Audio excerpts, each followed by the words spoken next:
So you'll have to open up your IMA compartment and case, take the cover off. Obviously you'll have to make sure the main switch is all off, etc. Wear rubber gloves, okay. And what I'm interested in at the moment, I'm going to suggest you test first, is just to see if we can remove the DC to DC converter from the equation, because yours does have a weird reading on the HDS. It shouldn't be drawing 1400 watts, so I don't really understand that. So that could be causing some sort of glitch. So I'm going to suggest you disconnect the input of this, and to do that you need to remove this little plastic cover here. Again, you'll be using insulated gloves. Get this little cover off, and then I want you to undo this screw here. Take that one out. So take that out.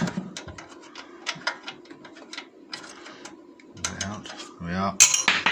And then use a piece of plastic or something to wedge underneath this so that this is not making contact with that. So basically there's no power going into the DC to DC converter.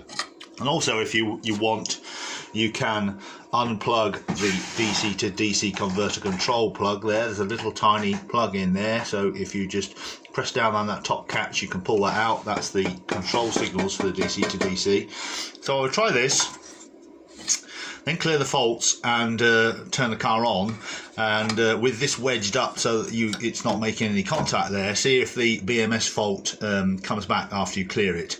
If it doesn't, then obviously our suspect is possibly the DC to DC converter. This is a simple test, check you can do without actually having to take it apart too much. So if that doesn't work, then unfortunately you're going to have to take the whole unit out. You're going to have to take the inside of the car out to get this whole unit out, because we're going to have to disassemble it to get to the BMS boards, which are on the side underneath. So that's my suggestion for the moment. Open it up, remove this little plastic cover, wearing your rubber gloves, take out this bolt here, wedge this so it's not in contact here, so there's no contact there, and then see, clear the BMS fault and see if it comes back straight away. If it doesn't, then maybe DC to DC failure. And you can also unplug the little DC to DC communication connector there as well, if you want, for that to help with the diagnostic. So let us know how you get on.